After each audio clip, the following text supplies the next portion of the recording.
Topic है बर्नहाफ गुणांक। अभी तक हमने पढ़े थे अणुसंख्यक गुणधर्म। अणुसंख्यक गुणधर्म क्या होते थे, यानी वह गुणधर्म जो अणुओं की संख्या पर निर्भर करते हैं, उनकी प्रकृति पर नहीं। अभी तक हमने पढ़ा था कि जो भी अणु घोलते थे विलयन में, वो सिर्फ एक ही मात्रा में होता था, लेकिन ऐसा नहीं है। यहाँ पर ऐसा कर लो कि मेरे साथ अभी तक धोखा हो रहा था। देखो यहाँ पर अब देखते हैं बर्नहाफ गुणांक में होता क्या। जैसे हमने NaCl को किसी विलयन में घोला तो वो क्या होता है, वो Na+ और Cl- दो आयनों में विभक्त हो जाता है। अभी तक हमने पढ़ा था कि जैसे NaCl घोला तो सिर्फ वो एक ही मात्रा उसके लेते थे। यहाँ पर देखो NaCl वियोजन के पश्चात Na+ और Cl- आयनों में विभाजित होता है।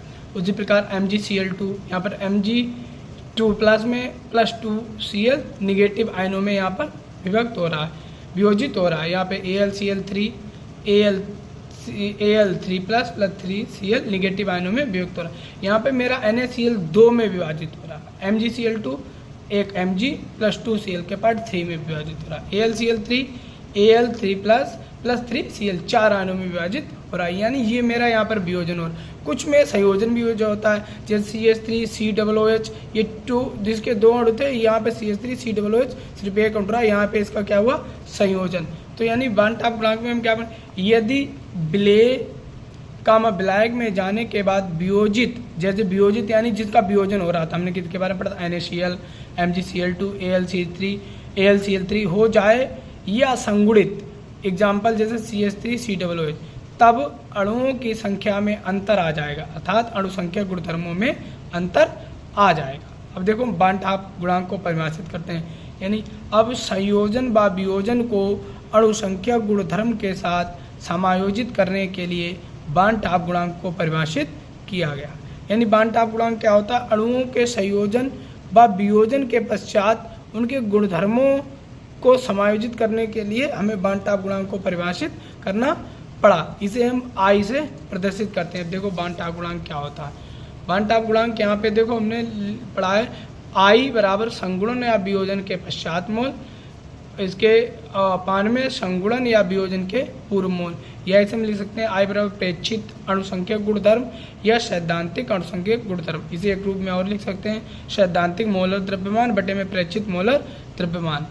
तो इसका जो अभी तक हमने सूत्र पढ़ा था, जैसे वाष्पदाब में अवनमन का ΔP/P1 बराबर N2/N1, यानी यहाँ पे सिर्फ हम एक ही विलयन मानते थे कि एक ही अणु को घोला गया, लेकिन यहाँ पे इसका जो सही सूत्र होगा वो I फॉर्म में होगा। I क्या होता है, मेरा संगुणन या वियोजन के बाद मोल बटे में संगुणन या वियोजन के पूर्व मोल। यानी I की वैल्यू निकालेंगे, यानी किस यौगिक को विलयन में घोला गया। जैसे ΔP क्वथनांक मूलधन के लिए तो KBI KBM, ΔTF बराबर I KFM, पाई बराबर I CRT।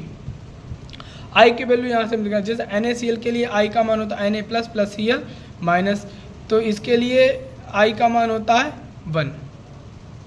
MgCl2, सॉरी यहाँ पे MgCl2 के लिए लेंगे, यहाँ पे नहीं, इसका मान होगा 2, I का मान, इसके लिए मान होगा I का मान 3, और इसके लिए I का मान होगा मेरा 4। यहाँ पे 2 + 1 3, 3 + 1 4। अब यहाँ पे इसके हमने फार्मूले जो बनाए हैं वो देखते हैं, एग्जाम्पल देखते हैं। जैसे यहाँ पे देखो मैंने पहले एग्जाम्पल लिया, इसे कैसे I की वैल्यू निकालते हैं। देखो मैंने एग्जाम्पल लिया NaCl, इसे हमने तोड़ा Na+ Cl निगेटिव, टाइम मेरा T बराबर 0 पर इसके वियोजन के पूर्व में, यानी Na 1 मोल था मेरा, ये 0,0 में पहले वियोजित नहीं हो रहा था। जब मैंने विलयन में इसे घोला T टाइम बाद, तब इसमें विलयन में घोला तो ये 1 - अल्फा, अल्फा और अल्फा, यानी वियोजन के पश्चात मोल, अल्फा 1 मोल में जितना वियोजित हो रहा है, यानी अल्फा कण वियोजित हो रहे हैं। तो पहले मेरा NaCl की मात्रा 1 थी, अब इसमें से अल्फा मेरी घट जाएगी, तो I की वैल्यू निकालेंगे संगुणन या वियोजन के पश्चात मोल बटे संगुणन या वियोजन के पूर्व कुल मोल। तो यानी संगुणन या वियोजन के पश्चात मेरे मोल कितने हैं, देखो यहाँ पे 1 - अल्फा प्लस अल्फा अपान में 1 + 0 + 0, तो इसकी वैल्यू निकालेंगे I बराबर 1 + अल्फा आएगी। यदि वियोजन 100% हो रहा हो तो अल्फा बराबर 1 होता है, तो I बराबर 1 + अल्फा, तो इसकी वैल्यू हो जाएगी I बराबर 2, जो कि मैंने अभी निकाली थी। इस प्रकार MgCl2 के लिए लेंगे, MgCl2 Mg2+ + 2Cl negative, time T बराबर 0 पर वियोजन के पूर्व के मोल और टाइम T बराबर वियोजन के पश्चात कुल मोल, तो यानी 1 - अल्फा, अल्फा × 2 अल्फा में वियोजित हो रहा है। तो इसकी वैल्यू निकालेंगे आएगी वियोजन के पश्चात कुल मोल बटे वियोजन के पूर्व कुल मोल। 1 माइनस अल्फा, यहाँ पे देखो मेरे वियोजन के पश्चात के मोल लिखे जो कि मैंने लिखे, तो इसकी वैल्यू आएगी 1 + 2 अल्फा। यदि वियोजन 100% हो तो अल्फा बराबर 1, आई बराबर 1 + 2 अल्फा होता है, तो इसकी वैल्यू मेरी जो हो जाएगी आई बराबर 3। इसके आगे का उदाहरण देखते हैं AlCl3 फॉर्म में। देखो यहाँ पे मैंने लिया AlCl3 Al3+ + 3Cl नेगेटिव, वियोजन के पूर्व के मोल, ये मेरे वियोजन के पश्चात के मोल है।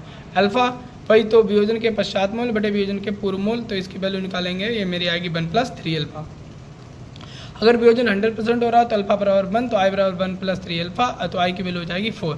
अब यहाँ पे इसका हम सामान्य फार्मूला लिखेंगे, सामान्य रूप। जैसे मैंने एक इक्वेशन ली An जो कन्वर्टेड हो रही है Na में, टाइम t बराबर g पर An का मान 1 है, ये मेरा वियोजन 0 है पूर्व वियोजन के पूर्व में, और टाइम बराबर t पर यानी t समय बाद जब हमने विलयन में इस पदार्थ को घोला तो मेरा 1 - अल्फा × n अल्फा यानी वियोजन के पश्चात के मोल, तो आई बराबर वियोजन के पश्चात के मोल बटे वियोजन के पूर्व के मोल, तो यहाँ पर हो जाएगा 1 - अल्फा + n अल्फा अपान 1 + 0, तो मैं सॉल्व किया मैंने, तो 1 - अल्फा 1 को इधर ले आया माइनस में, n - alpha × alpha minus alpha, sorry अब माइनस अल्फा हो, तो i - 1 बराबर अल्फा कॉमन लिया तो n - 1, तो अल्फा बराबर हो गया i - 1 अपान n - अल्फा।